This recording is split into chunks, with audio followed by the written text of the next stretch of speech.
कहा जाता है क्रिकेट के रूल्स ही क्रिकेट को इंटरेस्टिंग बनाते हैं और आज बात करेंगे कुछ ऐसे ही अजीबोगरीब रूल्स की। नंबर 2 देखकर तो आप कहेंगे कि इस नियम को खत्म ही कर देना चाहिए। नंबर 8 है time out in cricket. Recently concluded world cup में एक बहुत ही अजीब वाकया देखने को मिला। बांग्लादेश वर्सेस श्रीलंका के बीच हो रहे मैच में सदीरा समर विक्रमा के आउट होने के बाद श्रीलंका के बल्लेबाज एंजेली मैथ्यूज विद इन 2 मिनट्स ही मैदान पे बल्लेबाजी करने आ गए, लेकिन हेलमेट लगाते वक्त स्ट्रिप टूट गया और उन्होंने ड्रेसिंग रूम से दूसरा हेलमेट लाने का इशारा किया। इसी बीच बांग्लादेशी कप्तान शाकिब अल हसन ने हद दर्जे की बेशर्मी दिखाते हुए अंपायर से आउट की अपील कर डाली। एंजेली मैथ्यूज ने साकिब और अंपायर दोनों को हेलमेट दिखाया कि ये टूटा हुआ है, इसलिए देरी हो रही है, लेकिन अंपायर ने एमसीसी की रूल बुक का हवाला देते हुए मैथ्यूज को आउट दे दिया और इस तरह मैथ्यूज बिना कोई बॉल खेले ही आउट हो गए और क्रिकेट इतिहास में टाइम आउट होने वाले पहले बल्लेबाज बने। दरअसल मैरीलिबोन क्रिकेट क्लब यानी एमसीसी ही क्रिकेट के सारे रूल्स मैनेज करती है और क्रिकेट के नियमों में बदलाव भी करती है। अब एक तरफ तो आईसीसी कहती है कि खिलाड़ियों की सेफ्टी ही फर्स्ट प्रायोरिटी होनी चाहिए, लेकिन दूसरी तरफ आईसीसी के अंपायर्स हेलमेट टूटने की वजह से देरी होने के कारण बैट्समैन को आउट दे देते हैं, है ना जी।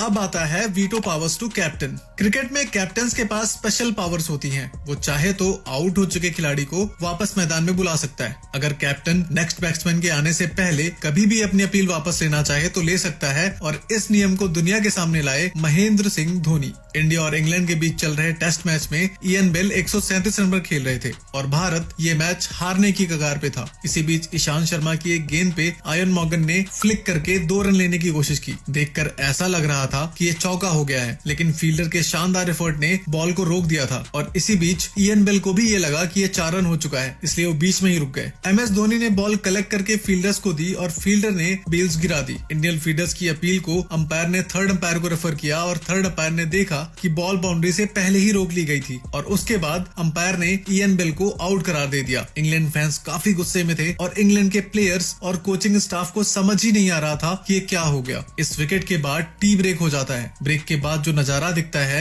वो एमएस धोनी को महान बना देता है। धोनी ने टी ब्रेक के ठीक बाद अपनी अपील वापस ले ली और इयन बेल को वापस बुला लिया। आज की तारीख में इस घटना को स्पिरिट ऑफ द डिकेड भी कहा गया। अब एक तरफ शाकिब अल हसन जैसे प्लेयर्स हैं जो किसी भी लेवल तक गिरकर मैच जीतना चाहते हैं, वहीं दूसरी तरफ एमएस धोनी जैसे खिलाड़ी हैं जो क्रिकेट को एक स्पिरिट में खेलते हैं, भले ही वो मैच हार क्यों ना जाए। नेक्स्ट है वेयर्ड पेनाल्टी रूल। पेनाल्टी की बात करें तो सबसे पहले दिमाग में फुटबॉल आता है, लेकिन क्या आप जानते हैं कि क्रिकेट में भी पेनाल्टी को कई अलग अलग कंडीशंस में अप्लाई किया जाता है। ऐसा ही एक फनी वाकया हुआ पाकिस्तान और वेस्टइंडीज के मैच में। पाकिस्तान के सस्ते विराट कोहली कहे जाने वाले बाबर आजम ने ऐसी गलती की जिसकी वजह से अंपायर्स ने वेस्टइंडीज को 5 पेनाल्टी रन दे दिए। दरअसल बॉल को कलेक्ट करने के लिए कीपर रिजवान बॉल की तरफ गए और इसी बीच बाबर ने ग्लव्स उठाए और रिजवान के थ्रो को ग्लव से कलेक्ट किया। अंपायर ने ये देखते ही तुरंत 5 पेनाल्टी रन का इशारा किया और बाबर आजम को कुछ भी समझ नहीं आ रहा था, यहाँ तक कि उन्हें अंपायर से पूछना पड़ा कि ये पेनाल्टी रन क्यों दिए।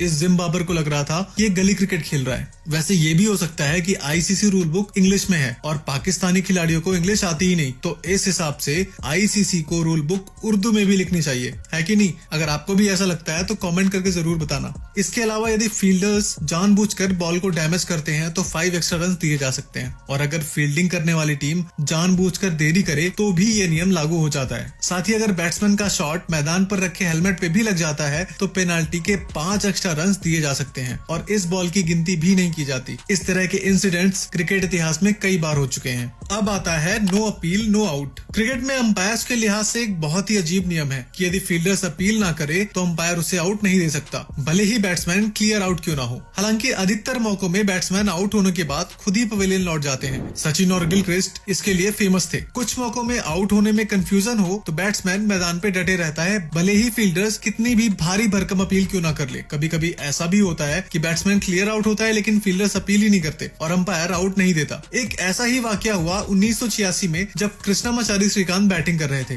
बॉल को लीव करने के बाद वो बैट को स्टंप्स में मार देते हैं और बेल्स स्टंप्स में गिर जाती हैं। रिप्ले में साफ साफ दिखता है कि श्रीकांत ने अपना बल्ला स्टंप में मारा हुआ है, लेकिन किसी भी खिलाड़ी ने अपील नहीं की और अंपायर्स को ये पता होता है कि बैट्समैन आउट है, लेकिन अपील ना होने के कारण वो आउट नहीं देते। नेक्स्ट है नो बेल्स रूल। क्रिकेट में अक्सर आपने देखा होगा कि अगर बॉल स्टंप्स में लग जाए और बेल्स ना गिरे तो बैट्समैन आउट नहीं होता, लेकिन एमसीसी के रूल के अकॉर्डिंग ऐसा नहीं है। बिना बेल्स के भी मैच हो सकता है। नेदरलैंड्स और अफगानिस्तान के बीच हो रहे एक मैच के दौरान इतनी तेज हवा चल रही होती है कि बेल्स स्टंप्स में टिक ही नहीं पाती और अंपायर बिना बेल्स के ही मैच स्टार्ट करवा देते हैं, और ऐसा कई मैचेस में देखने को मिला।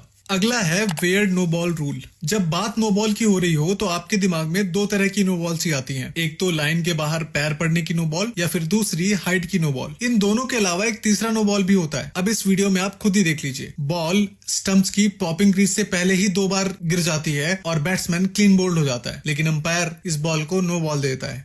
अब आता है डबल स्ट्राइक। आपको लगान मूवी में गुरन की बैटिंग तो याद ही होगी, कैसे वो बॉल को 2 बार हिट करता था, और उस फिल्म में भी एक अंग्रेज ने उसकी बैटिंग स्टाइल पे ऑब्जेक्शन किया था। दरअसल इंटरनेशनल क्रिकेट की रूल बुक के अकॉर्डिंग अगर कोई भी बैट्समैन बैटिंग के दौरान बॉल को 2 बार हिट करता है तो उसे आउट दे दिया जाता है, भले ही वो अपनी सेफ्टी के लिए ही क्यों ना बॉल को दोबारा हिट कर रहा हो। नेक्स्ट है एरियल स्टॉपेज। अक्सर टीवी पे मैच देखने वाले दर्शकों के लिए टेक्नोलॉजी और कैमरास के थ्रू मैच देखने का एक्सपीरियंस अच्छा करने की कोशिश की जाती है। इन टेक्नोलॉजीज की हेल्प से अंपायर को भी फैसले लेने में आसानी होती है, लेकिन अगर लाइव मैचेस के दौरान इन्हीं कैमरों के ऊपर बॉल लग जाए तो बॉल को डेड बॉल करार कर दिया जाता है। एक बार विराट कोहली ने ऑस्ट्रेलिया के खिलाफ थर्ड मैन के ऊपर से एक शॉट खेला और शॉट स्पाइडर कैम में जा लगा। बॉल बाउंड्री के बाहर जाने के बावजूद अंपायर ने इस बॉल को डेड बॉल करार दे दिया था। ऐसा कई मैचेस में कई खिलाड़ियों के साथ कई बार हो चुका है। इस वीडियो के लिए इतना ही।